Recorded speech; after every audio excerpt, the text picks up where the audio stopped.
Dan sore hari ini kita akan mendengar pelajaran ke-6 yang berjudul Kontroversi on Earth atau kontroversi di dunia ini pada zaman Perjanjian Lama. Kalau tadi malam zaman Perjanjian Lama, hari ini Perjanjian Baru. Dan mari kita menikmati pelajaran ini dengan pembicara Pendeta Tarigan.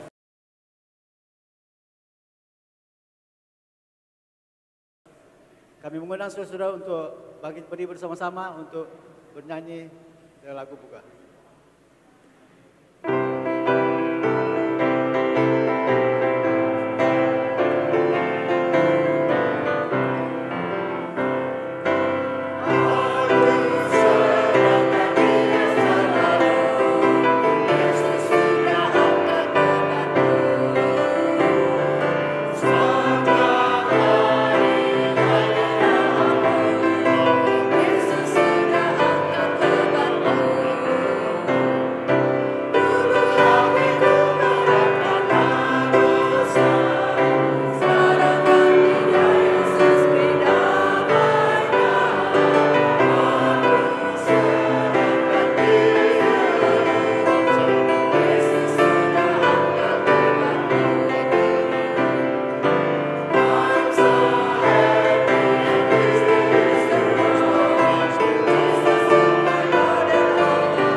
Mari kita bersatu dalam doa. Tuhan Bapa kami dalam surga, kami naikkan puji syukur kepadamu ya Tuhan, atas segala berkat-Mu bagi kami, memimpin langkah kami, datang di rumah Tuhan di sini untuk mendengarkan firman-Mu. Sebentar hamba-Mu ya Tuhan, Pendeta Alfonso Tarigan, dan yang diterjemahkan saudara kami, biarlah Tuhan memberkati, mengurapi lidahnya, dengan demikian apa yang disampaikan dapat mendekatkan hidup kami kepada Tuhan. Terlebih kami mengetahui bahwa kedok setan akan dibukakan, dan oleh sebab itu kami akan lebih berhati-hati dan kami akan selalu meminta kekuatan dari Tuhan. Saudara-saudara kami yang mungkin dalam perjalanan menuju tempat ini, tibakan mereka dengan selamat, sehingga kami semua akan mendapatkan berkat yaitu dari firman Tuhan. Berkati acara ini dari awal, pertengahan, dan akhirnya. Ampuni kami dari segala dosa kesalahan kami. Kami alaskan doa ini dalam nama Yesus Juru Selamat dan Penebus kami. Amin.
Crying,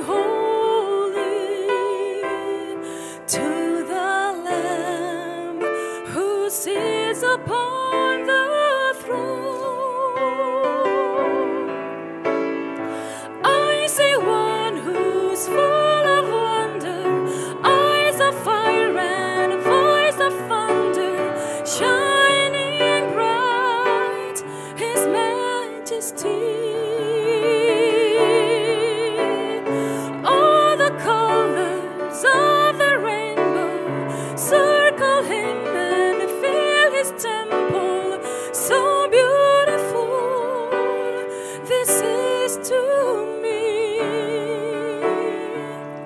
and a symphony of praise arises.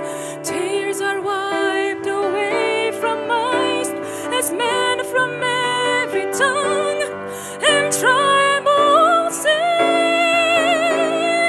holy, holy, God Almighty, who was, who is, and is to come. All the angels are crying holy to the Lamb who sits upon the throne. Holy, holy, God Almighty, who was, who is, and is to come. And all the angels are crying holy to the Lamb who sits upon the throne, to the Lamb who sits upon the throne.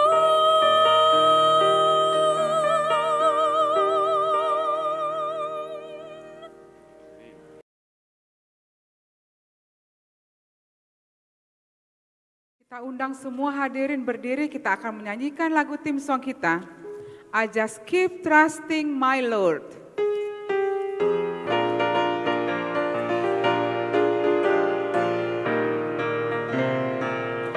I just keep trusting my Lord as I walk along.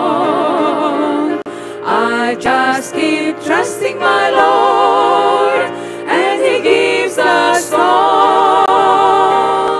Though the storms, clouds darken the sky, or the heavenly trains, I just keep trusting my Lord. He will never fail. He's a faithful friend, such a faithful friend. I can count on Him to the very end. Though the storm clouds darken the sky, or the heavenly trails, I just keep trusting my Lord. He will never fail. I just keep trusting my Lord as I walk along.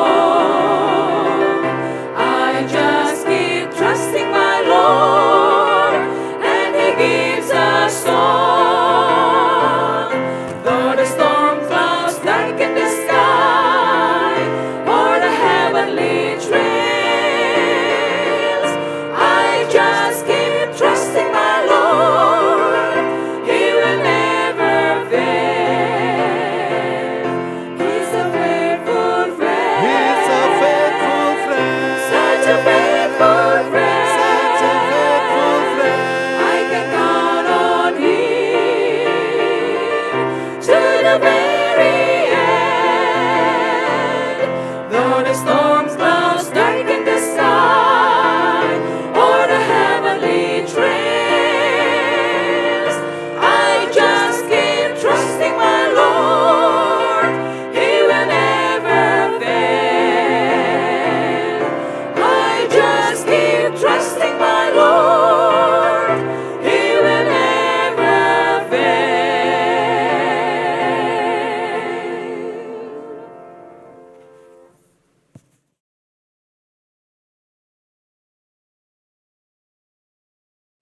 Selamat sore dan selamat Sabat bagi kita semuanya. Good evening and happy Sabbath to us all. Lagu tema kita yang sangat luar biasa. Our theme song is very extraordinary. I just keep trusting my Lord. Saya akan selalu bergantung berserah kepada Tuhan. Amin, saudara. Would you say amen to that? Jadi dalam pertikaian besar antara Kristus dan setan itu, So in this great conflict between Satan and Christ, pertanyaan yang paling utama adalah apakah Anda tetap percaya kepada Tuhan atau tidak percaya kepadanya. the main question remain, are we still to trust the Lord or not? Tadi malam kita sudah mempelajari pertikaian besar antara Kristus dan setan di perjanjian lama. Last night we talked about the great controversy between Christ and Satan from the Old Testament. Kita sudah mempelajari strategi yang Tuhan lakukan We have learned the strategy used by God dan serangan balik dari setan untuk menggagalkan rencana Allah. and the counterattack used by Satan, who was trying to make it fail. Pada saat ini kita akan melanjutkan dengan mempelajari pertikaian besar itu dalam perjanjian baru. So today we'll talk about this great controversy from the New Testament. Pelajaran kita mempunyai konten yang sedikit berat, jadi kita memerlukan kuasa Roh Tuhan berbicara kepada kita. Our topic today is very heavy in its content, so we need the guidance of the Holy Spirit today. Mari kita tunduk kepala dan berdoa. Let's pray. Our Father in heaven, in the beginning of our studying your word in this time, would like to invite your Holy Spirit to guide us, to open our mind to understand your will, the history of the great controversy, especially in the New Testament when you come to this earth. Help us, Lord, to understand so we are strengthened through the truth that we are learned together. As we go home later on from this place, we are ready to witness your greatness and your love. This pray we ask in Jesus' name. Amen. Kembalinya bangsa Babilonia, bangsa Yahudi dari Babilonia, So the return of the nation of Israel from Babylon, tidak lagi dibebani dengan urusan politik. so they are not burdened with the affairs of politics. Oleh karena mereka sekarang berada di bawah pemerintahan kerajaan Media Persia. Now they are under the rule of the Medo-Persian government. Walaupun mereka kembali ke Yerusalem, Even though they have now returned to Jerusalem, mereka tidak mempunyai pemerintahan yang otonomi. they no longer have this autonomous government. Mereka bergantung kepada pemerintahan yang lebih besar, yaitu kerajaan Media Persia. Now they have to rely on a bigger governmental structure called the Medo-Persian. Dan memang bangsa itu juga tidak lagi berusaha untuk mencari kemerdekaan mereka dari Media dan Persia. And they no longer try to obtain freedom from the rule of this greater empire. Sehingga sampai kepada zaman Yesus, And until the time of Jesus Christ, tidak ada lagi muncul raja di tengah-tengah mereka. there had never been a king rose up from the nation. Tetapi ada pemerintah provinsi Palestina yang mengatur pemerintahan mereka. But there is a smaller local provincial government that rule that nation. Pemerintahan berganti dari Media Persia ke Yunani. So the authority transfer power from the old to the now Greek. And dari Yunani kepada kerajaan Romawi. And the power also transfer now to Rome. Jadi bangsa itu sekarang lebih terfokus kepada mengurusi agama mereka. So the nation is now more focused on their own religious affair. Agama baru yang mereka miliki kita kenal dengan sebutan Judaisme. The religion that they now have, which we call as the Judaism. 80 tahun setelah mereka kembali dari Babel ke Yerusalem. So 80 years after the return of the nation from Babylon to Jerusalem, Tuhan mengirimkan dua utusan yang sangat kuat dalam memimpin bangsa itu kepada pertobatan. God sent two of his representative who was strong in their effort to lead the country. Nama yang pertama adalah Ezra. First, by the name of Ezra. Nama yang kedua adalah Nehemia. The second, a man by the name of Nehemiah. Ezra dan Nehemia adalah dua orang yang hampir hidup secara bersamaan. Ezra and Nehemiah, two individuals who live almost concurrently. Yang telah memimpin bangsa itu kepada kebangkitan spiritual kembali. They led the country into a spiritual revival. Melawan kedua pemimpin yang kuat ini, Going against these two strong leaders, setan memunculkan seteru yang sangat luar biasa. Satan rose up leaders to go against these two individuals, Untuk menghalangi dan menggagalkan pekerjaan mereka. to hinder and try to cause failure for the efforts of these two individuals. Tiga nama utama yang disebutkan oleh Alkitab. The three main characters mentioned in the Bible. Yang pertama Sanbalat, First is Sanballat, yang kedua adalah Tobia, Tobiah, dan yang ketiga adalah Geshem. Jason, the third one. Sementara Ezra seorang imam dan ahli Taurat, Ezra was a priest and a scribe. kita bisa baca di dalam Ezra pasal 7 ayat yang ke-10. You can read from the book of Ezra, chapter 7, verse 10.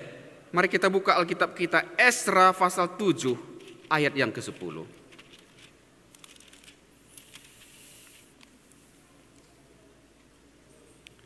Firman Tuhan mengatakan, sudah ada di screen juga, boleh diikuti. Sebab Ezra telah bertekad untuk meneliti Taurat Tuhan dan melakukannya, serta mengajar ketetapan dan peraturan di antara orang Israel. The word of the Lord says, "For Ezra had prepared his heart to seek the law of the Lord, and to do it, and to teach in Israel statutes and judgments." Bangsa Israel, maksud saya adalah bangsa Yehuda, sangat berhutang budi kepada seorang yang bernama Ezra. Judah, the nation of Judah, really owes great deal to this person named Ezra. Ezra adalah seorang imam. Ezra was a priest. Ezra adalah seorang ahli Taurat. He was a scribe. Tetapi dia bukan imam dan ahli Taurat yang biasa-biasa saja. But he's not just another common priest or a scribe. Tetapi dia adalah seorang yang luar biasa. But he was an extraordinary person. Apa yang membuat dia luar biasa? What made him so? Ayat yang ke-10 dari Ezra pasal 7. Look at the verse 7 from Ezra chapter 7, verse 10. Ezra bertekad untuk meneliti Taurat Tuhan. He had prepared his heart to seek the law of the Lord. Yang pertama apa? Bertekad untuk meneliti Taurat Tuhan. First point, to prepare his heart for the Lord. Bukan hanya meneliti Taurat Tuhan. Yang kedua, Not only to seek the law of the Lord. Second point, melakukannya. to do it. Kemudian yang ketiga, The third. mengajarkan ketetapan dan peraturan itu di antara orang Israel. The third point is to teach the statutes and ordinances in Israel. Bangsa itu sangat diberkati dengan kehadiran seorang yang memiliki komitmen sepenuhnya untuk Tuhan. That the nation was blessed having this person who was very, very committed. Gereja kita, organisasi kita Our church, our organization, akan sangat diberkati dengan orang-orang yang menyerahkan sepenuhnya hatinya untuk Tuhan. will be very much blessed having people committed fully to the Lord. Bukan orang yang setengah-setengah bekerja untuk Tuhan. Not those who do things half-heartedly. Lalu dikatakan dia mengajar bangsa itu. And it says to teach the statutes, ordinances in Israel. Ada satu reformasi besar terjadi di antara bangsa Yehuda ketika hadir seorang pemimpin besar seperti Ezra. There was a great reformation that took place by having the presence of this great man. Tetapi di sisi lain, setan mencoba untuk mengcounter kehadiran Imam Ezra di tengah-tengah bangsa Yehuda. But on the other hand, Satan tried to counteract the actions of this individual Untuk menggagalkan reformasi dan revival yang sedang terjadi. Satan was trying to quench, to put down the reformations, the revival that was taking place. Munculnya kemudian rabi-rabi atau guru-guru agama di There- tengah-tengah bangsa Yehuda. There arose rabbis and teachers among them. Rabi-rabi ini yang lebih mengutamakan filosofi manusia, ajaran manusia, daripada mengajarkan firman Tuhan atau Alkitab. These rabbis are more focused or more dependent on human philosophies rather than the statue of God. Hal yang lain juga yang terjadi pada zaman Ezra dan Nehemia. And other things happened at the time of Ezra and Nehemiah. Terjadinya perkawinan campur di antara bangsa Yehuda dengan bangsa-bangsa yang ada di sekitar mereka. Mixed marriages was commonly occurring among the nation of Judah and other nations. Dan hal itu lebih sulit untuk diperbaiki And those things is hard to correct. sebab yang melakukan itu ada hubungannya dengan pemimpin besar bangsa itu. But this mixed marriages is happening because they are marrying with people from other nation who carry some influence. Tetapi Ezra dan Nehemia tidak takut. Mereka setia kepada Tuhan dan berdiri bagi kebenaran. But however, Ezra and Nehemiah, they did not have any fear because they knew where they stood. Terjadilah satu revival dan reformasi di antara umat-umat Tuhan. And revival reformation took place among the people. Hal yang kedua yang menonjol yang terjadi pada zaman Ezra dan Nehemia. Second thing that happened during their time, Apa yang kita kenal dengan pembentukan kanonisasi Alkitab. is what we call the canonizations of the scroll of the scriptures. Mungkin saudara belum terbiasa dengan istilah kanonisasi Alkitab. Perhaps you are not used to hearing the term canonization. Bahwa pada zaman dahulu In the old firman times. Tuhan itu dituliskan di dalam papirus atau kulit binatang yang kita kenal dengan scroll, artinya digulung. So back in the old days, the word of the Lord was written on papyrus or the skin of animals. Gulungan-gulungan ini terpisah satu dengan yang lain. Or they're written on scrolls, and these scrolls are fragmented, separated one from the other. Ada banyak sekali scroll yang ada pada zaman Ezra dan Nehemia. There are so many scrolls that you can find at the time. Maka tibalah kepada suatu situasi untuk memutuskan mana scroll yang benar-benar inspired dari Tuhan, ataukah ini hanya satu pendapat dan tulisan manusia. Now was the time where they are now to decide which one of these scrolls are really direct word of God or which scrolls carries human ideas. Saudara bisa bayangkan pembentukan kanonisasi itu sendiri adalah sebuah campur tangan dari Tuhan. You see the acts of deciding which scrolls belongs where you see the hand of God involved in this endeavor. Kalau ada satu scroll yang dimasukkan menjadi bagian Alkitab yang bukan di-inspire dari surga, dari Tuhan. When they saw scroll that do not belong in the inspired word of God groupings, Saudara bisa melihat bahayanya kepada generasi berikutnya karena bisa mengutip sesuatu yang mereka pikir itu adalah firman Tuhan, tetapi itu bukan firman Tuhan. you see if those scrolls that are not part of God's word are put together with that groupings, you see the effects, the damage that it would cause later on.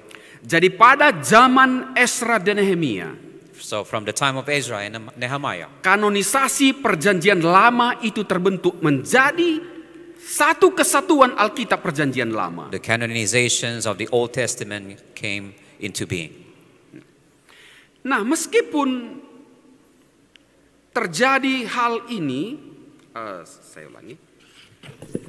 Itulah yang terjadi maksud saya pada zaman Ezra dan Nehemia. So that was what happened at the time of Ezra and Nehemiah.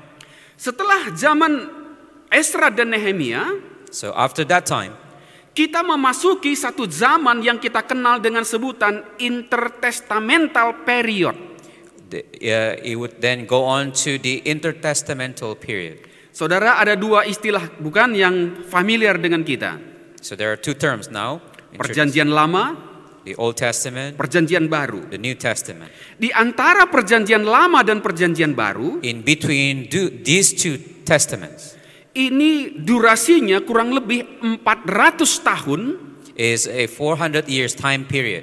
Itulah yang kita kenal dengan intertestamental period. A period which we call intertestamental period. Itu adalah peristiwa sekitar tahun 420 sampai kepada zaman di mana Yesus lahir, yaitu sekitar tahun 4 sebelum Masehi. So this is the year 420 until the year of 4 at the time of Jesus. Saudara mungkin bertanya, apa yang terjadi dengan umat-umat Tuhan pada masa intertestamental period ini? You would ask what happened to God's people in that time period.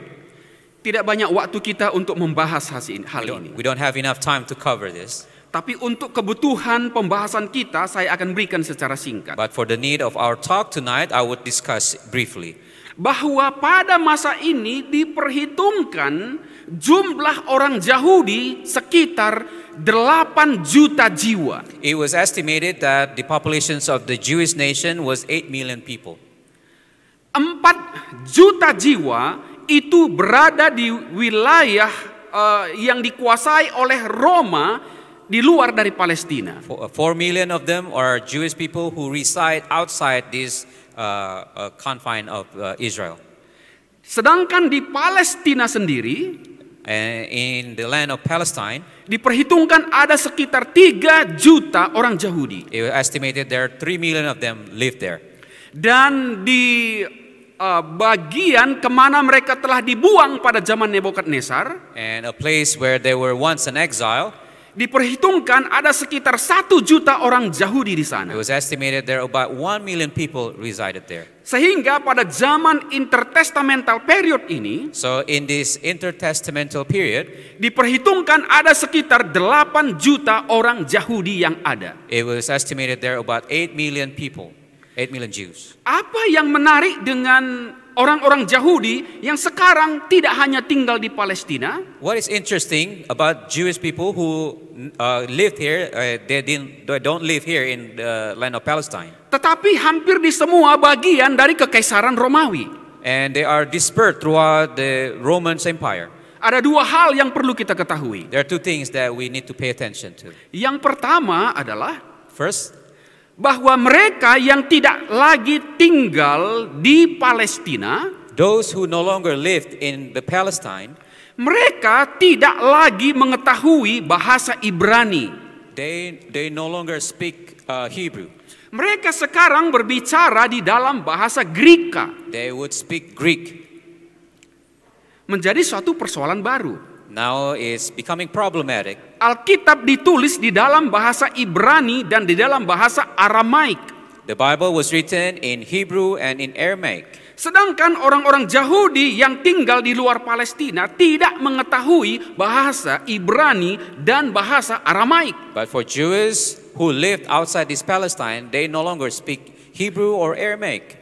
Maka pada saat itu sekitar abad ketiga dan abad yang kedua, So for the 3rd and 4th century, muncullah 70 orang scholar. there arose about 70 scholars.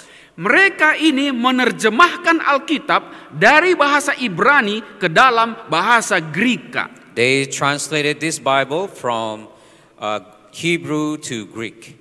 Dengan demikian, orang-orang yang hidup di luar Palestina, orang Yahudi yang hidup di luar Palestina, So with that effort, for people, Jewish lived outside Palestine, dapat mengakses Alkitab secara langsung. they're able to access the Word of God directly. Apa ini hubungannya dengan pertikaian besar antara Kristus dan setan? What is the relation between this and the great controversy? Orang-orang yang hidup di luar Palestina, People who live outside Palestine, mereka tidak mempunyai akses kepada Alkitab. they did not have access to the Bible.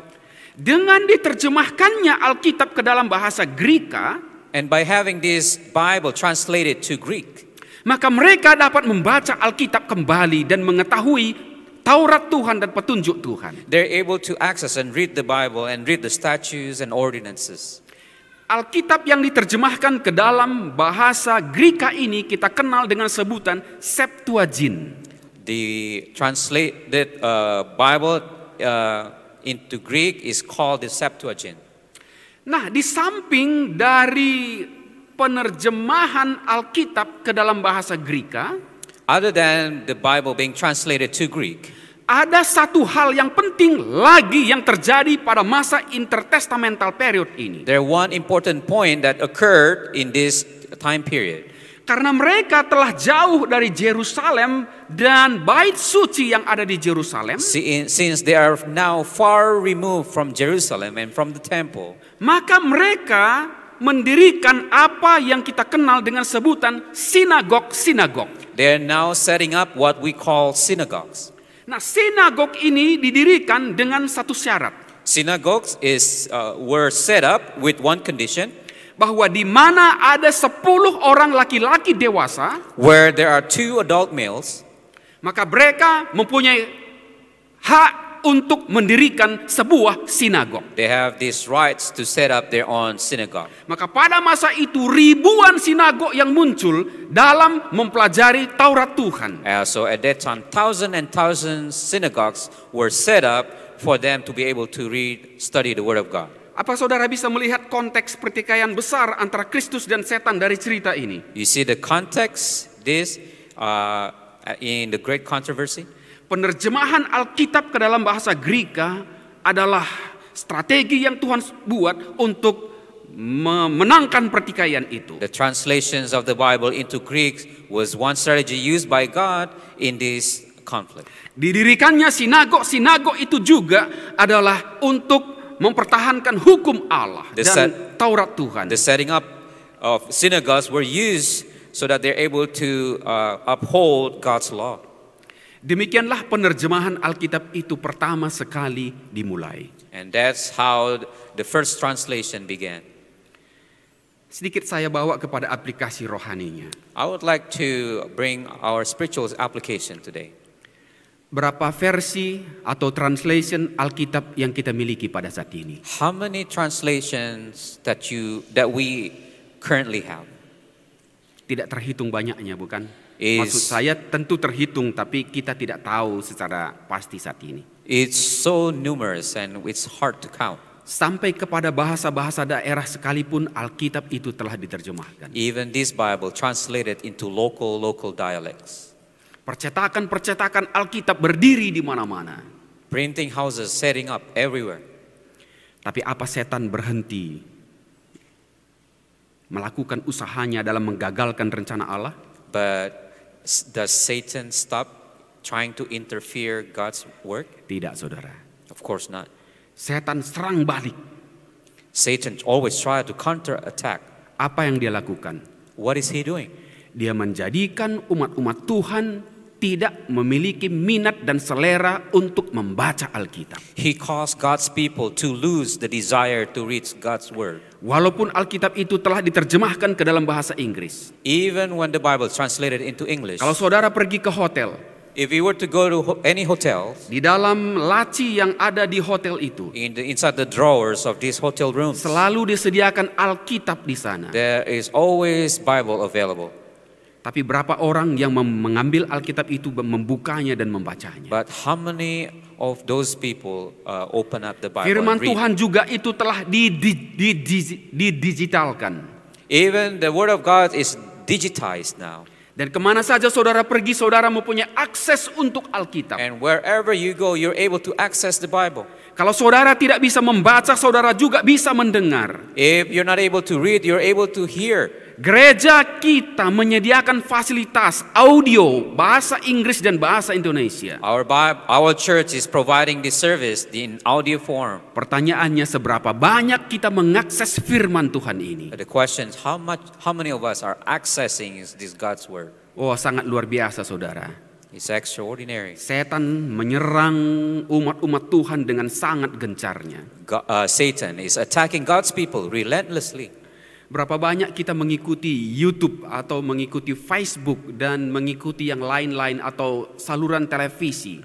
How many of us are following Facebook or YouTube or Facebook or television? Cerita-cerita fiksi, Fictional stories cerita-cerita berseri, drama berseri or drama series yang membuat kita kehilangan minat terhadap firman Tuhan. which caused us to lose our desire to read God's word. Ya, masih banyak yang kita bisa bahas tentang hal ini.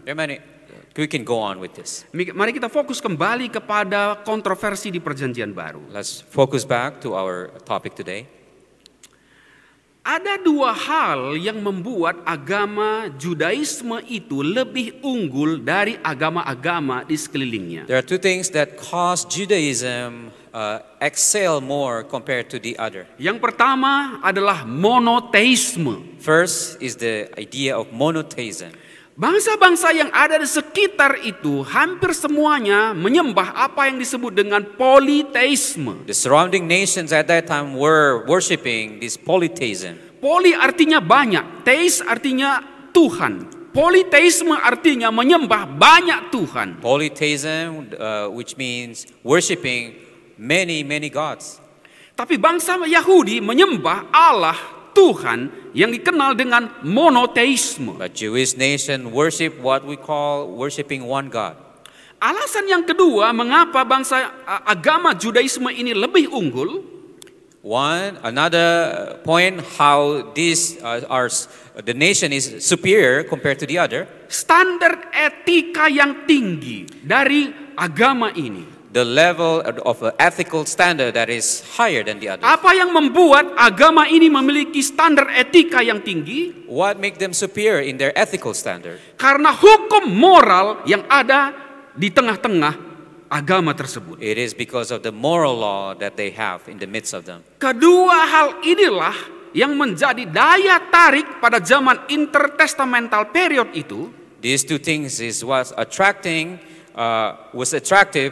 for this religion. Yang membuat non-Yahudi sekarang masuk dan bergabung memeluk agama Judaisme. And now the non-Jewish people are attracted and they embrace this Dalam religion. Perjanjian Baru, In the New Testament, dalam Kisah 10 ayat yang kedua, in the book of Acts chapter 10 verse 2, Alkitab menyebutkan mereka itu sebagai orang-orang yang takut akan Allah.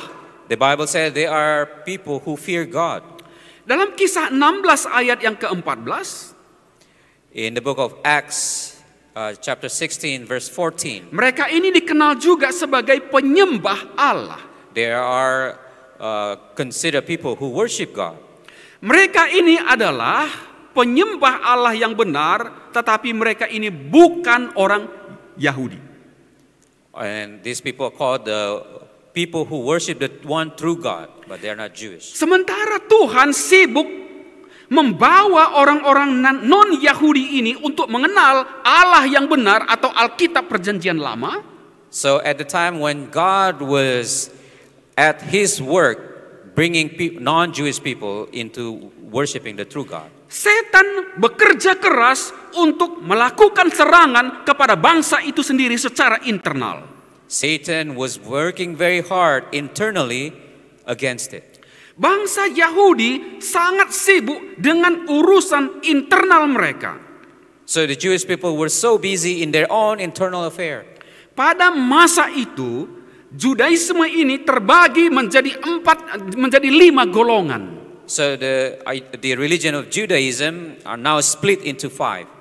Yang pertama kita kenal dengan golongan Farisi. The first, whom we call the Pharisees. Golongan yang kedua kita kenal dengan sebutan Saduki. The second group of people here we call the Sadducees. Yang ketiga kita kenal dengan sebutan Essenes. The third group of people now we call the Essenes. Yang keempat kita kenal dengan sebutan Herodian. The fourth group we call the Herodians. Dan yang kelima adalah kelompok yang kita kenal dengan sebutan orang Zelot. The fifth we call the Zealots. Sudah terbiasa istilah ini, atau setidak-tidaknya kita pernah mendengar istilah ini, bukan? We at least have heard this term before. Orang Farisi dan Saduki ini lebih bertalian langsung dengan urusan agama mereka. The Sadducees and the Pharisees, they're more busy focusing on their own religion. Perebutan jabatan imam besar di kalangan bangsa Yehuda and trying to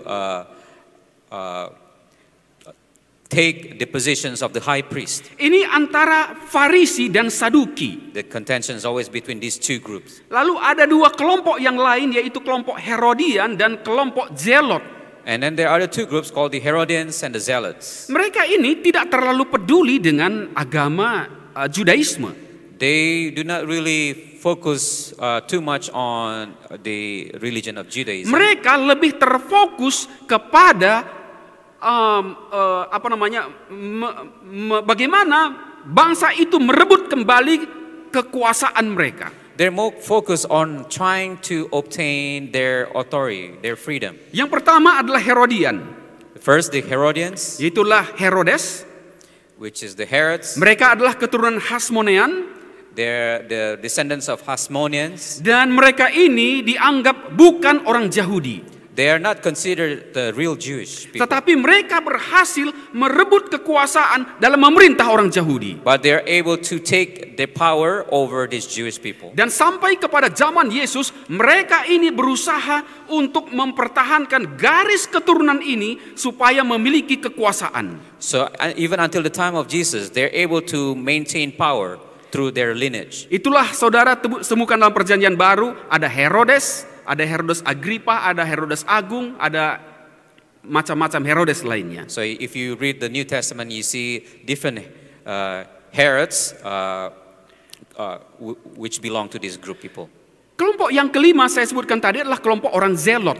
The fifth we call the Zealots. Mereka ini adalah orang yang militan. They're very militant. Mereka ini adalah membuat gerakan gerilya untuk melawan kerajaan Roma. They are doing all these guerrilla acts, insurrections against Roman Empire. Mereka mempunyai semangat nasionalisme yang sangat tinggi. They have this great nationalistic pride. Mereka sangat membenci orang-orang Romawi. They hated the Roman Empire so much. Kemudian ada kelompok yang di tengah-tengah, yaitu kelompok Essenes. And there's this group of people in the middle, we call them the Essenes. Kelompok Essenes ini tidak terlalu peduli dengan Farisi dan Saduki, Herodian dan Zelot. They don't really care about the Sadducees, the Pharisees, even the Zealots. Mereka lebih mengurusi internal mereka sendiri. They are more focused on their own internal affairs. Menjaga kemurnian hidup mereka. They are trying to preserve their true Mereka religion. pergi ke padang gurun. They would go out up in the desert. Mereka pergi ke gunung-gunung. They go up to the mountain. Dan mereka hidup secara bertapa di sana. And they would live their monastic life. Ini adalah kelompok orang Essenes ini. These are the Essenes. Saudara bisa melihat bagaimana bangsa itu begitu sibuk dengan segala urusan-urusan ini. You see how these nations are focused on all different type of Kepada ideas. bangsa ini dipercayakan pekabaran tentang kedatangan Mesias. Upon this nation and trusted the coming of the Messiah. Tetapi bangsa itu tidak siap menerima Mesias yang akan segera hadir di tengah-tengah mereka. But the nation was not ready to receive this Messiah. Yang membuat itu mereka tidak siap adalah konsep populer Mesias yang ada di tengah-tengah mereka. Because they view a different type of messiahship. Bahwa Mesias yang dijanjikan itu akan melepaskan mereka dari penjajahan Romawi. Because their idea of Messiah is one who would give them freedom from the authority of the Roman Empire. Mereka tidak siap menerima Mesias yang akan melepaskan mereka dari penjajahan dosa. They are not ready to receive the Messiah who would free them from the bondage of sin. Itulah sebabnya ketika Yesus datang, So when Jesus came, berbeda dari harapan mereka. is against their expectation. Mereka ini sangat-sangat kecewa dan akhirnya menolak dia. They were so disappointed and they denied Jesus. Kita lanjutkan dengan kedatangan Yesus yang pertama. We'll talk about the first coming of Christ. Kedatangan Yesus yang pertama merupakan klimaks atau puncak dari pertikaian antara Kristus dan setan. The first coming of Christ, actually the climax event in the great controversy between Satan and Christ. Pertikaian antara Kristus dan setan dimulaikan di sorga. The great controversy started in heaven. Yang bertemu adalah langsung antara Mikael dan Lucifer. Michael and Lucifer, they went face to face. Ketika Yesus datang ke bumi ini, When Jesus came here on earth, pertemuan antara pribadi yang sama terjadi kembali. the meeting of these two individuals took the place again. Sekarang pribadi itu di dalam bentuk yang lain. These two persons. Kalau di surga yang bertemu itu adalah antara Mikael dan Lucifer. In heaven, the meeting took place between Michael and Lucifer. Di bumi ini pertemuan antara Yesus dan setan. On earth, it was the meeting of Jesus and Satan. Ketika setan berhasil menjatuhkan Adam dan Hawa ke dalam dosa, When Satan was able to bring Adam and Eve into sin, maka pemerintahan dunia ini sekarang diambil alih oleh setan dari tangan mereka. the governments of this world was taken over by Satan. Sekarang setan mengaku bahwa dia adalah pemilik dunia ini. Now Satan claimed that he is the owner, the ruler of this world. Hampir 6.000 tahun lamanya, So for 6,000 years, hampir 4.000 tahun lamanya, I meant to say 4,000 years, setan telah menguasai dunia ini secara fisik. Satan was able to rule this earth physically. Dimulaikan dengan menjatuhkan Adam dan Hawa ke dalam dosa dan kekuasaan setan. The start was the fall of Adam and Eve into sin. Pada waktu Yesus datang ke dunia ini, So when Jesus came here to earth, ini adalah sesuatu yang sangat mengganggu setan dan malaikat-malaikatnya. this is something that is creating problem for Satan and his angels. Kalau saudara sudah tinggal dalam satu tempat, So when you reside in one place, apakah mungkin saudara sudah tinggal di tempat itu 10 tahun? whether you have lived in that place for 10 years Barangkali saudara tinggal 20 tahun. or 20 years, Saudara sudah membangun rumah yang indah. you have set up a nice building, Saudara sudah membangun tamannya. you have created a garden around it, Saudara juga sudah memagar di sekelilingnya. or you have set up your own fence around it. Kira-kira kalau Anda diminta keluar dari tempat tersebut, Anda rela atau tidak? Then if you were asked to leave that place, would you? Melawan, bukan? You would try to resist, of course. Sama halnya dengan setan. The same with Satan. 4.000 tahun secara fisik dunia ini telah dia kuasai. For 4,000 years, he was able to rule this earth. Saya tidak tahu ini dalam bahasa Inggris, tapi bahasa Indonesia itu namanya ada HGB. HGP in Indonesian. HGB itu singkatan dari hak guna bangunan. Or we can call it the use of building permit. Anda bisa menggunakan bangunan tersebut. You can use the building. Anda bisa membangun di atasnya. You can set up any type of building. Tetapi dengan sebuah pengertian, But with an understanding, tanah di mana bangunan itu berdiri, the land upon which the building is set up itu bukan pemilik dari rumah itu. does not belong to the owner of the house. Ada orang lain yang memiliki tanah. There are other people who own that land. Ada orang yang memiliki bangunan. There are different people who own the building. Pada waktu dunia kita ini jatuh ke dalam dosa, So when this earth fell into sin, hak pemilik kekuasaan ada di tangan setan. the rule of this world belonged to Satan.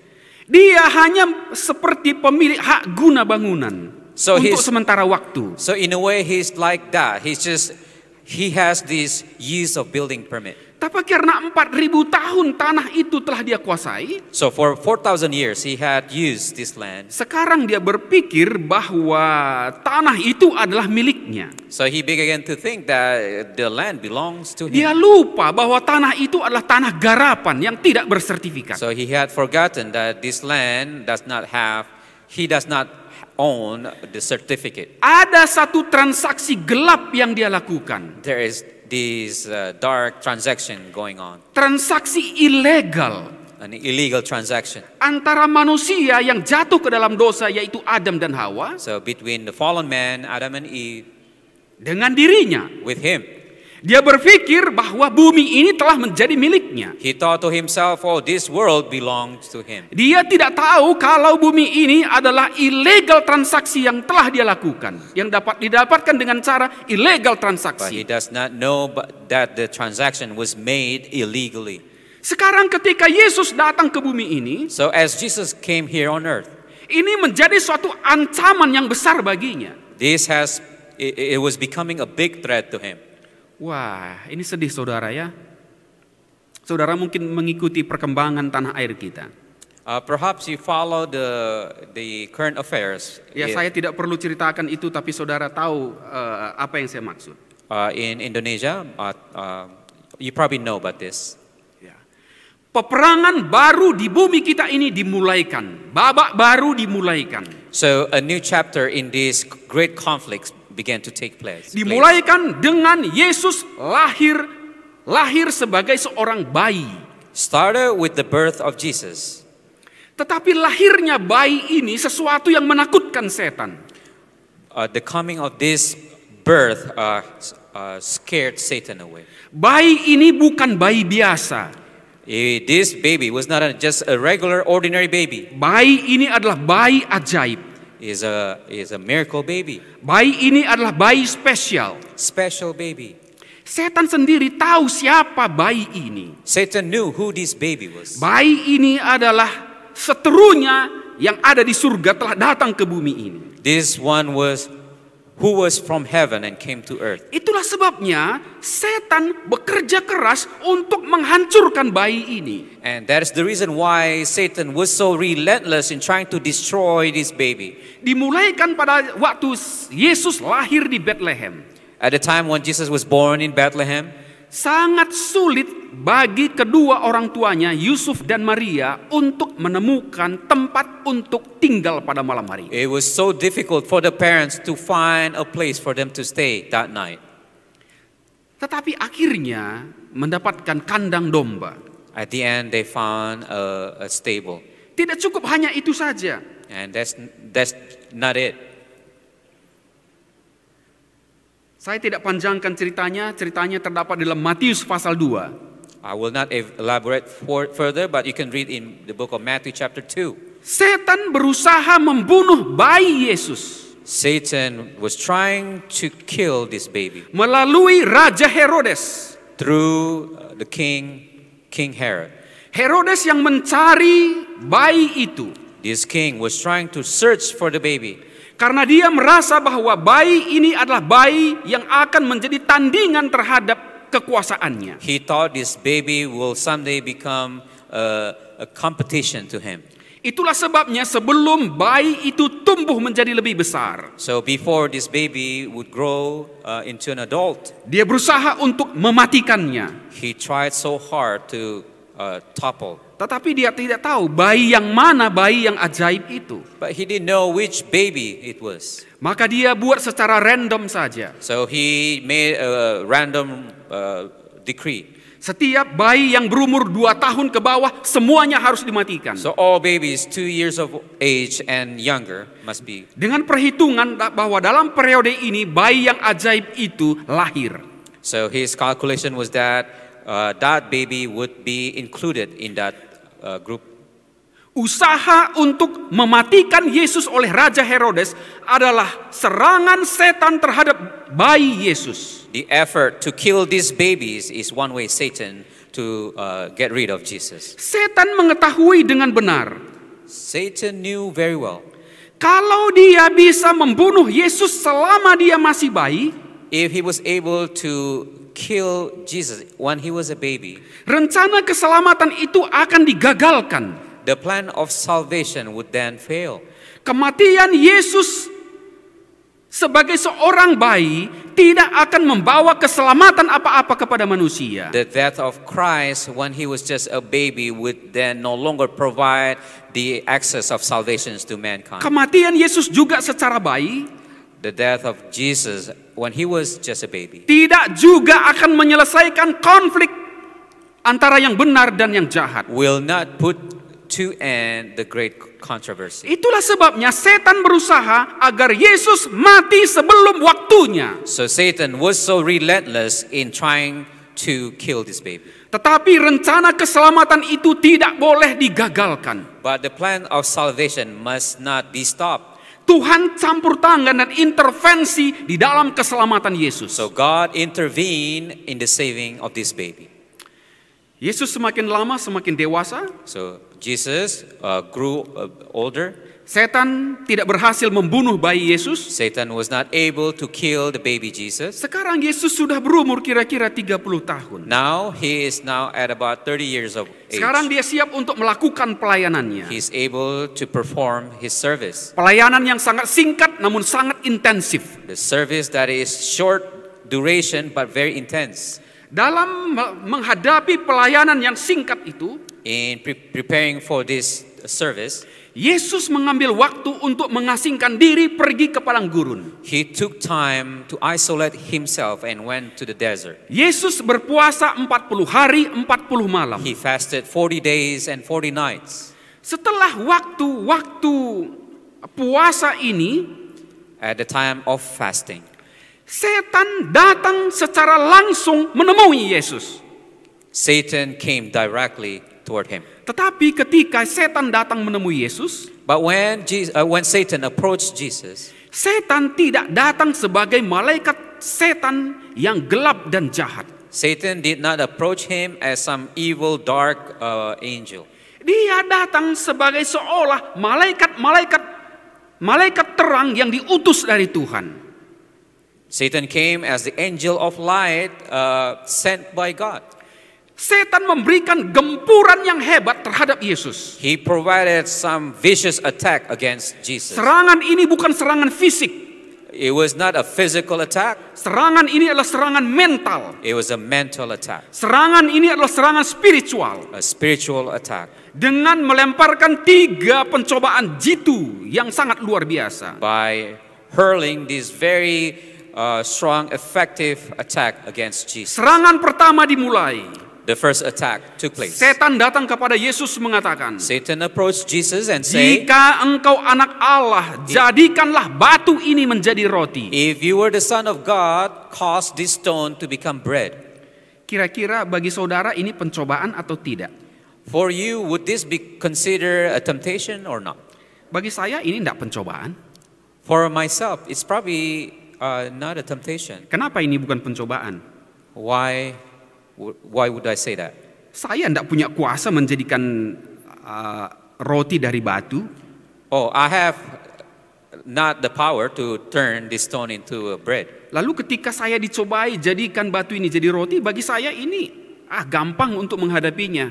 Now, if this temptation come to me, then it would be easy for me to resist. Tetapi bagi Yesus, apa saudara pikir ini satu pencobaan yang biasa?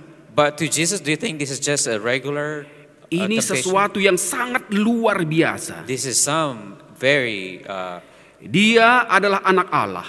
because he's the Son of God. Dia mempunyai kekuasaan He has this power untuk melakukan apa yang dia mau. and the power to do anything he would, Untuk melakukan apa yang setan minta. and to do the things that Satan asked him to do, Menjadikan batu itu jadi roti. to cause this stone turn into bread.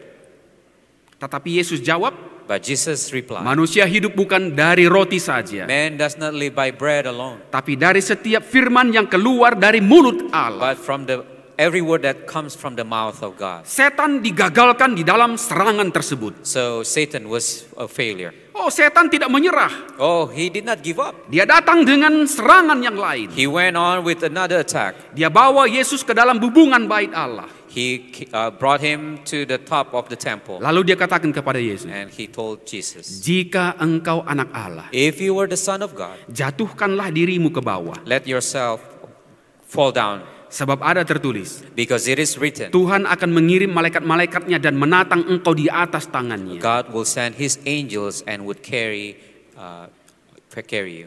Bagi saya apa ini pencobaan atau tidak?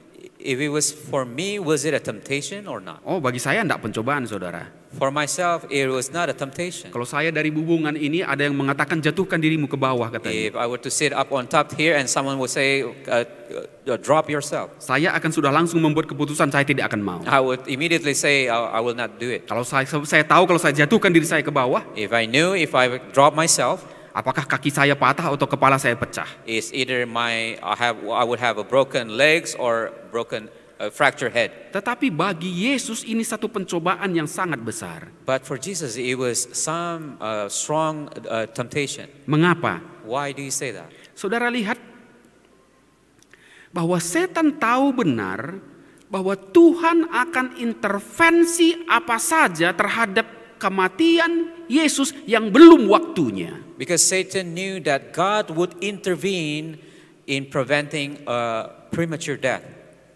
Jadi setan tahu benar bahwa di sini Yesus berada pada titik yang paling lemah.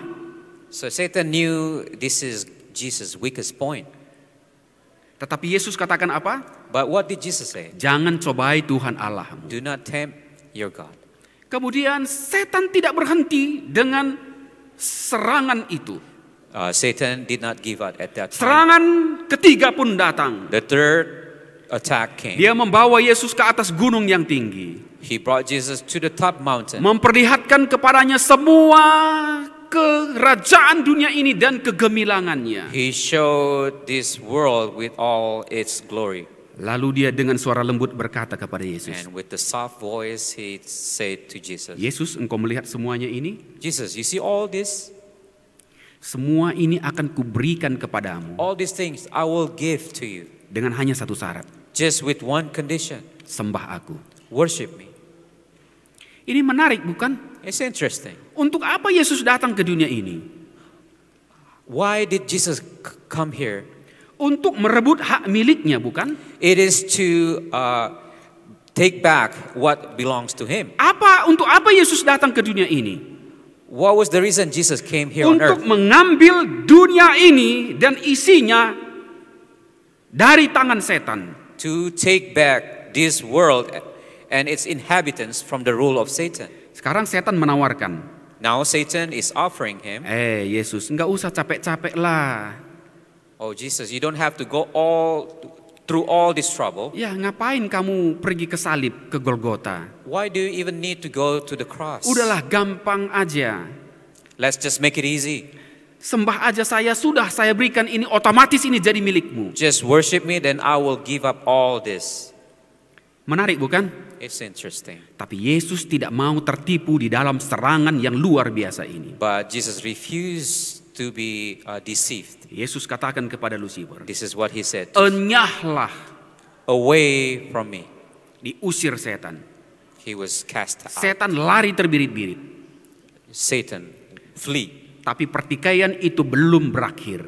But the conflicts did not end there. Konflik itu masih terus berlanjut. The conflict kept on going. Mari kita baca 1 Yohanes 2 ayat 16. In the book of 1 John, 1 Yohanes 2 ayat 16 bisa ditampilkan di 1 layar John kita. 2 verse 16.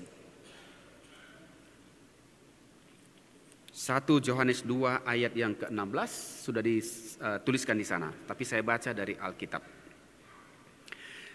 Sebab semua yang ada di dalam dunia, yaitu keinginan daging dan keinginan mata serta keangkuhan hidup, bukanlah berasal dari Bapa melainkan dari dunia. For all that is in the world, the lust of the flesh, the lust of the eyes, and the pride of life is not of the Father, but is of the world. Yohanes menyimpulkan 3 cobaan yang datang kepada Yesus dengan 3 perkara ini. John concluded this temptation, the 3 temptation in this. Keinginan daging, The lust of the flesh, keinginan mata, the lust of the eyes, dan keangkuhan hidup. and the pride of life.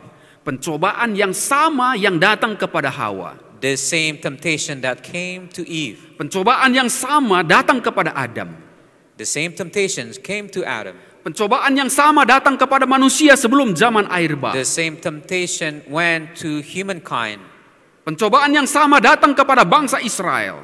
It came to the time of before the flood and to the nation of Israel. Pencobaan yang sama datang kepada saudara dan saya. And also came to you and I. Apa yang ditawarkan oleh setan adalah keinginan mata, What is being offered by Satan is the lust of the eyes, keinginan daging. the lust of the flesh. Keinginan daging itu selalu dikaitkan dengan dua hal. The lust of the flesh always tied into two things: Selera makan the appetites of food dan nafsu seksual. and the sexual desire, Keinginan daging, the lust of the flesh, keinginan mata, the lust of the eyes, dan keangkuhan hidup. and the pride of life. Bukankah ini yang datang kepada Yesus? Aren't these things what came to Jesus? Bukankah ini juga yang menjadi pencobaan saudara dan saya pada zaman sekarang ini? Aren't these the same type of things that attack you and I today? Bentuknya bisa berbeda, It may come in different forms, tapi prinsipnya sama. but it has the same principle. Keinginan mata,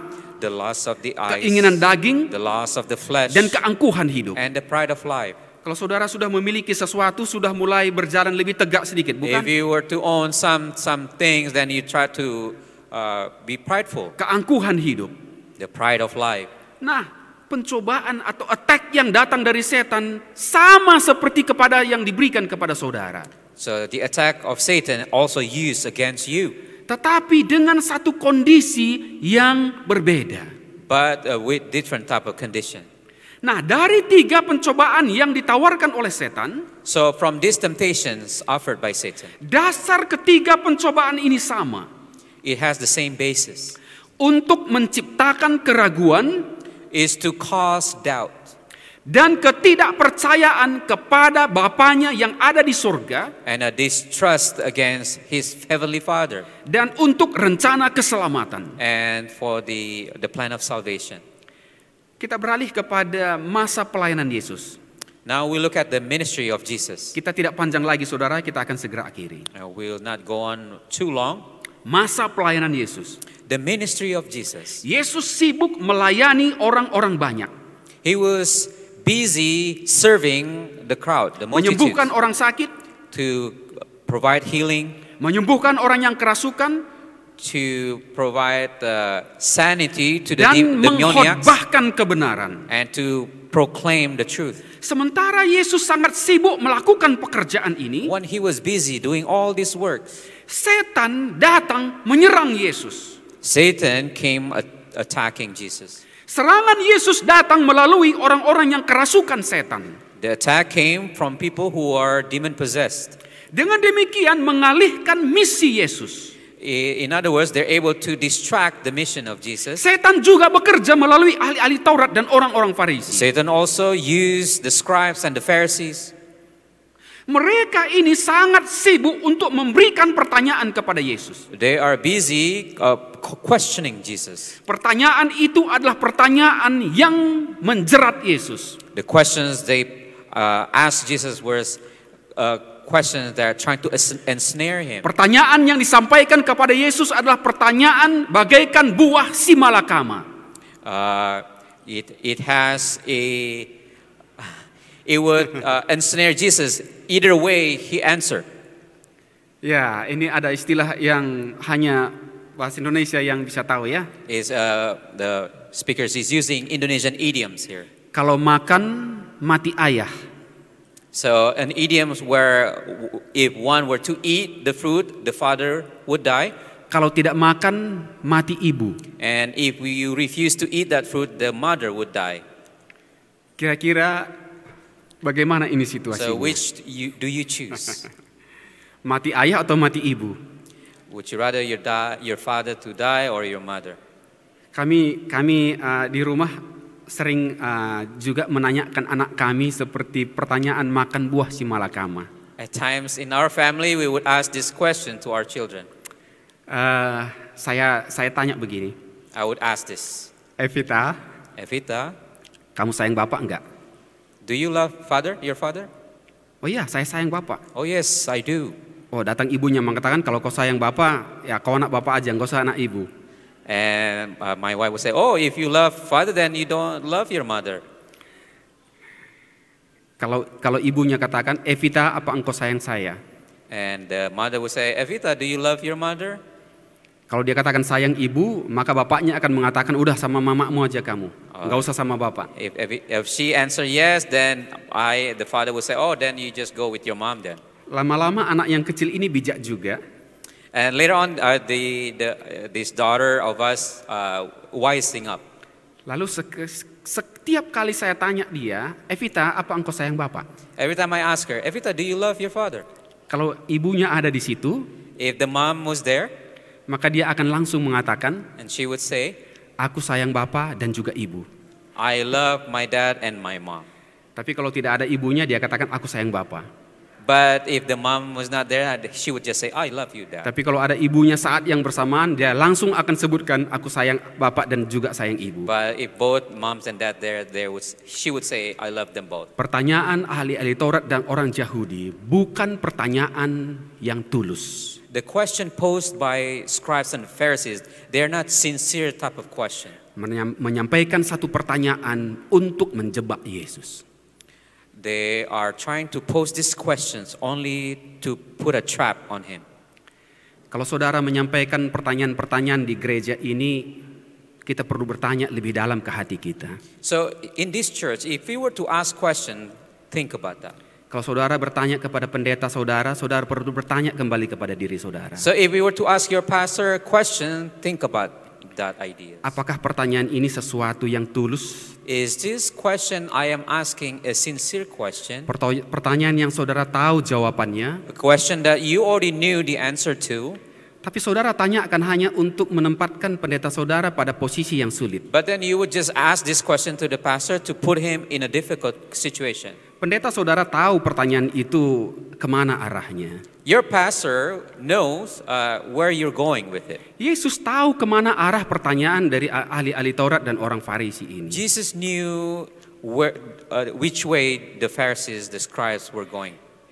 Setan bekerja melalui orang-orang Farisi dan orang-orang Saduki ini. Satan was working through the Pharisees and the Sadducees. Walaupun mereka menanyakan pertanyaan-pertanyaan yang akan menempatkan Yesus pada posisi yang sulit. Even when they were trying to ask questions to put Jesus in a difficult situation. Yesus tetap dapat lepas dari jerat tersebut. He was able to free himself from this trap. Tapi apa yang saya mau sampaikan kepada saudara? But what I'm trying to say to you today, terjadi pertikaian antara Kristus dan setan di dalam peristiwa ini. There is this great conflict taking place at that time.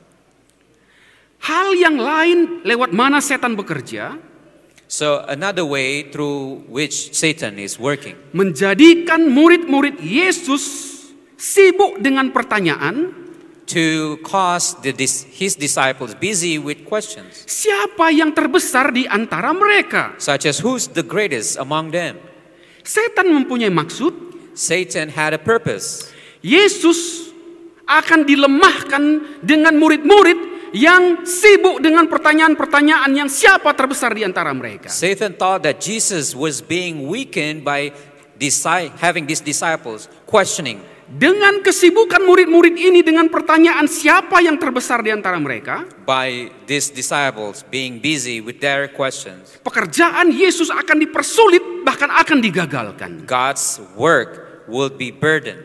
Tapi Yesus terus berjalan di dalam misi yang telah diberikan kepadanya. But God continue on with His mission.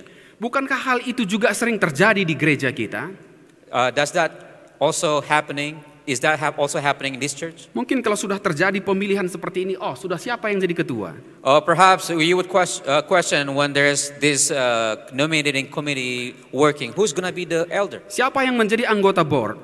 Who's going to be sitting inside the church board? Pertanyaan-pertanyaan seperti ini adalah attack kepada gereja Tuhan. This type of question is an attack to God's Sudah church. tiba saatnya kita beralih kepada melakukan pekerjaan Tuhan dengan sungguh-sungguh dan rendah hati. It is time for us to really sincerely work. Pengalaman yang dilakukan bangsa Israel menjadi satu pelajaran bagi kita yang hidup pada zaman ini. So the question posed by the Israelites now becoming a lesson for us. Jangan kesalahan yang sama menjadi kesalahan yang kita ulang-ulangi pada zaman kita ini. Let us not repeat the same mistake. Kita beralih kepada masa menjelang penyalipan Yesus. Now we talk about the time of Jesus' Yesus crucifixion. siap untuk menyerahkan nyawanya dan mati di kayu salib. Now he is willing to surrender his life. Tetapi setan juga tidak berhenti. But Satan was not sitting idly by. Dia mempersiapkan dua orang yang sangat jitu dari antara murid-murid Yesus. He was preparing Jesus' own disciple. Nama yang pertama adalah Petrus. First, Peter. Nama yang kedua adalah Judas. Second is Judas. Petrus yang tidak rela melihat Yesus disalibkan. Peter was not willing to let Jesus crucified. Sehingga Petrus mengatakan, And Peter said, janganlah hal itu terjadi, merujuk kepada penyalipan Yesus. don't let this happen to you. Tetapi Yesus mengatakan, But Jesus replied, enyahlah iblis. away from me, Satan. Yesus mengetahui dengan jelas Satan knew clearly bahwa setanlah di balik perkataan dari Petrus tersebut. it was Satan himself behind the statement mentioned by Murid Peter. yang lain yang menjadi salah satu anggota dari ke-12 murid The other disciple adalah Judas Iskariot. by the name of Judas Iscariot. Judas Iskariot yang bergabung dengan Yesus bukan dilandasi oleh pertobatan. Judas united with Jesus not based on his repentance. Judas ingin menjadi orang yang terkemuka dan terkenal. He became a prominent person. Ia ingin mengambil kredit ketika Yesus diangkat menjadi Mesias. He took the credit when Jesus was elevated into the Messiah. Sehingga dia membuat satu skema. Now he created a scheme. Dia menjual Yesus. He sold Jesus. Lalu Yesus akan menunjukkan mujizatnya. He thought that Jesus would reveal his glory. Lalu akan ditanya siapa yang mempunyai kredit atas semua peristiwa ini. Then people would be asking who should get the credit for this. Oh, maka orang akan mengatakan Judas. And he thought, people would declare him. Dari situasi itu dia ingin mengambil kredit untuk dirinya. So in that scenario, he thought he is trying to get the credit to him. Bila mana Yesus menjadi raja, So when Jesus became a king, maka dia akan menduduki posisi yang penting di dalam kerajaan then tersebut. Judas would have a very elevated position. Tetapi ketika Judas mengkhianati Yesus, But when Judas betrayed Judas, when Judas betrayed Jesus, kemudian Yesus tidak melepaskan dirinya, Jesus did not try to free himself. bahkan membiarkan dirinya dianiaya dan disalibkan. He even let himself tortured and crucified. Judas sangat menyesal. Judas was so remorseful. Mengapa menyesal? Why Karena was, dia telah menyerahkan darah orang yang tidak bersalah. why was he remorseful? Because he knew that he led an innocent man. Akhirnya dia menggantung diri dan bunuh diri. And he was so remorseful that he killed himself. Menjelang Yesus disalibkan, At the time of Jesus' crucifixion, Yesus meminta kepada murid-muridnya, Jesus asked his disciples, "Aku akan pergi ke depan, I will go in front. hanya sepelemparan batu jauhnya." Only a stone throw. Seberapa jauh saudara bisa melempar batu? A stone throw away. How Mungkin far saya bisa distant is melempar that? batu dari sini ke ruang audiovisual sana. Perhaps from here to the audiovisual. Jadi jarak Yesus dengan murid-murid hanya dari podium ini sampai ke lobi gereja kita. So the distance between Jesus and his disciples only a short stone throw away. Yesus sangat berat hatinya. Jesus was Dia akan menghadapi kematian. he was so disheartened as he was Dia facing berkata this kepada ordeal. murid-muridnya, And he was telling the disciples, "Tinggallah di sini, remain here with me, berdoalah untuk aku." pray with me. Tapi setan membuat mata murid-murid itu begitu beratnya untuk terbuka. Satan caused the eyes of the disciples so heavy. Ketika Yesus pulang dari berdoa, So when Jesus returned from prayer, dia melihat murid-muridnya tertidur. he saw his disciples asleep.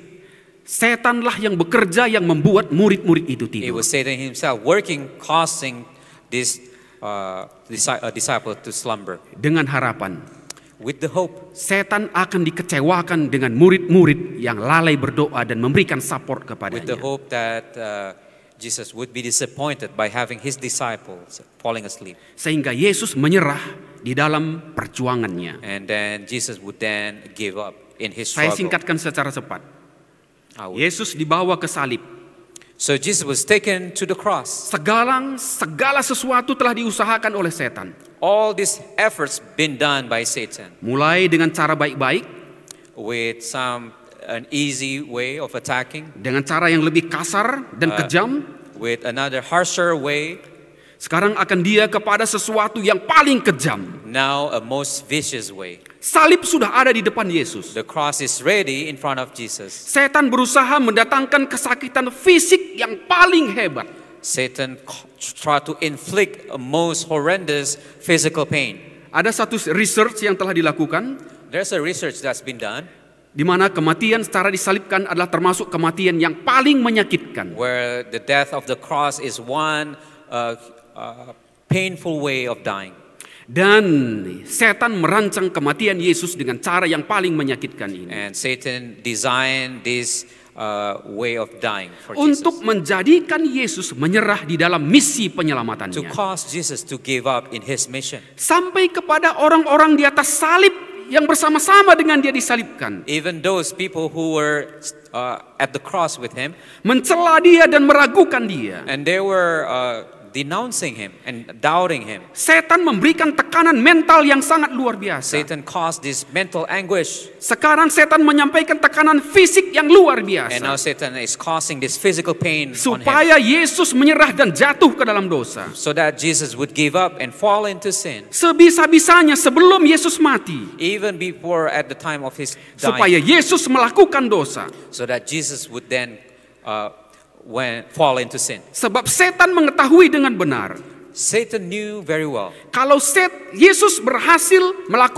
setan berhasil menjatuhkan Yesus dengan hanya satu dosa saja. if Satan was able to and successful to cause Jesus to stumble, Rencana keselamatan itu akan digagalkan. the plan of salvation would then fail. Pertikaian besar itu akan dimenangkan oleh setan. The great controversy now won by Satan. Kalau ada satu dosa saja yang dilakukan oleh Yesus, If there is just that one small single sin maka Yesus akan mati from Jesus, then Jesus then will die, dan tidak ada lagi kebangkitan bagi dia untuk and selama-lamanya. there will be no hope of resurrection forever. Keilahian Yesus akan non-aktif untuk selama-lamanya. His divinity would then no longer exist forever. Rencana keselamatan itu akan digagalkan. The plans of salvation would fail. Pertikaian besar itu akan dimenangkan oleh The setan. great controversy won by Satan.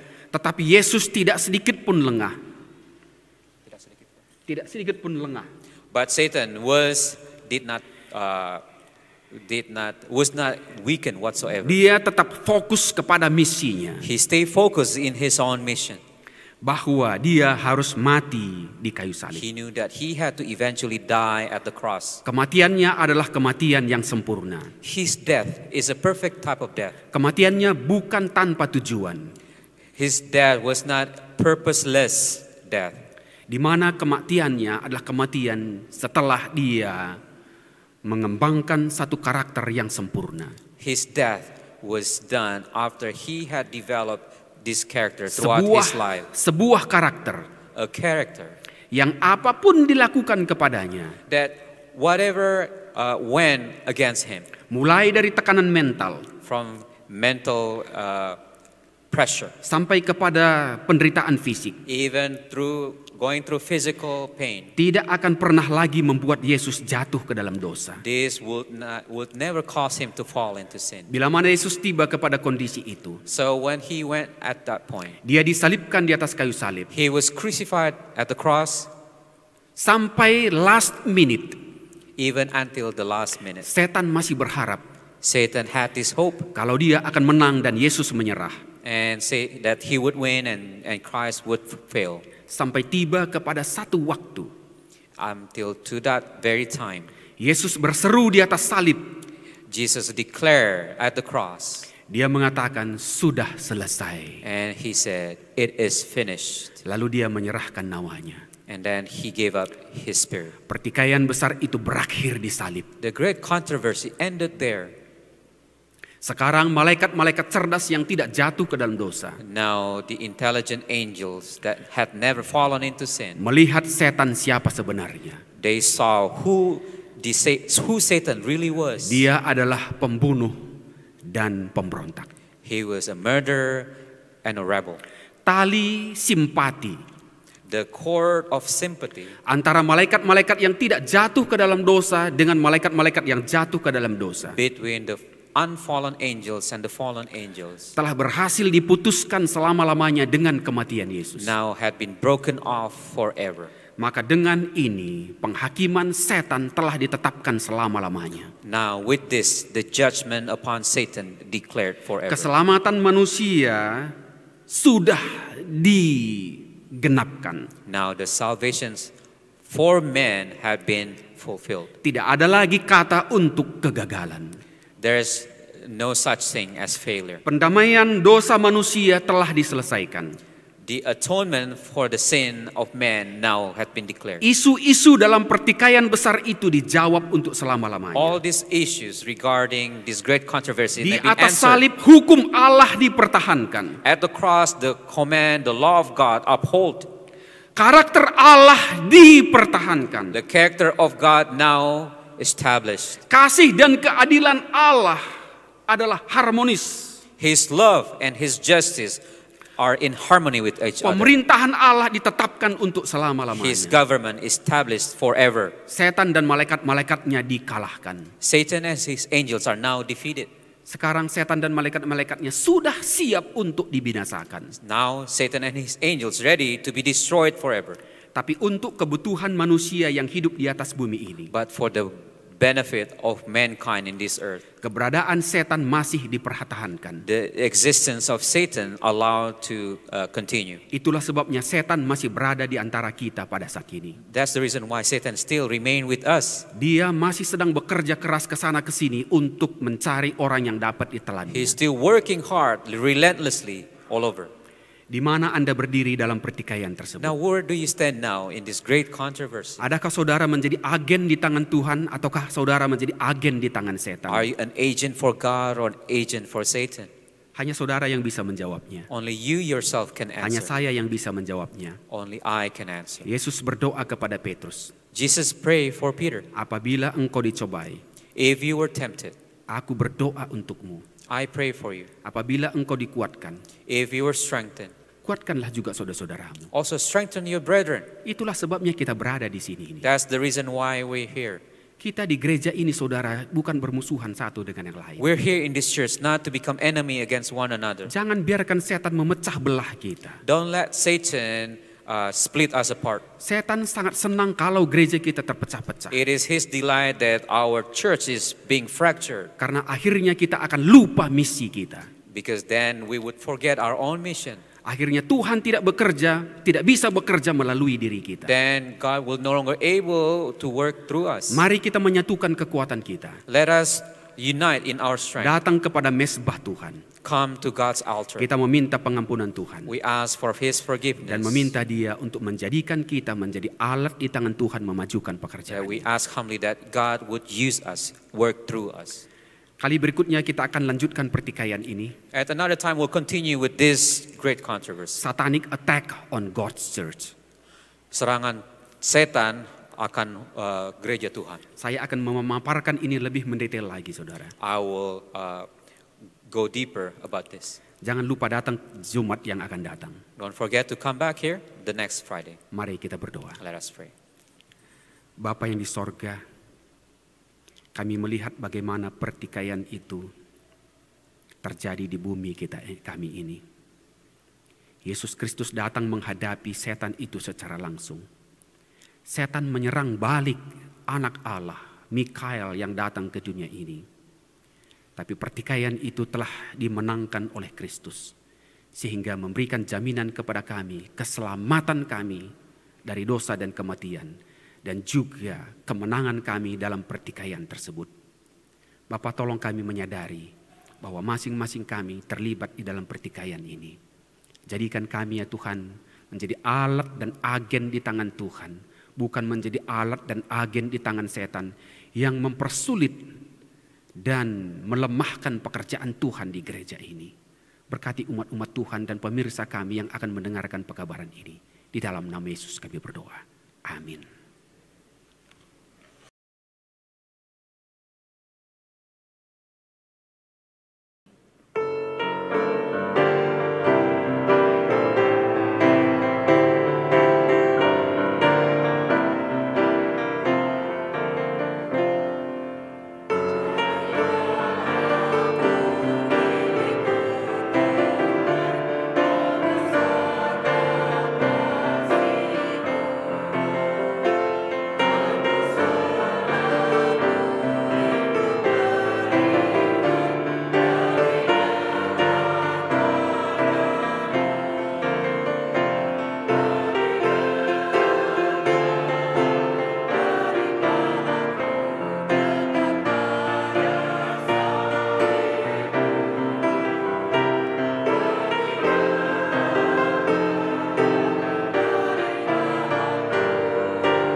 Tuhan di surga, pada malam hari ini berterima kasih kami semua yang hadir pada saat ini. Biarlah firman Tuhan ini selalu kami pegang teguh dalam kehidupan kami. Kami memilih untuk di pihak Tuhan, untuk menjadi pelayan Tuhan dan selalu maju walaupun tantangan dari setan selalu menggoda kami. Kuatkan kami Tuhan setiap saat hingga Engkau datang yang kedua kali. Berkati jemaat Lomalinda dan dimanapun mereka berada dan yang hadir pada saat ini. Terima kasih Tuhan, sempurnakan doa kami. Dalam nama Yesus kami berdoa. Amin.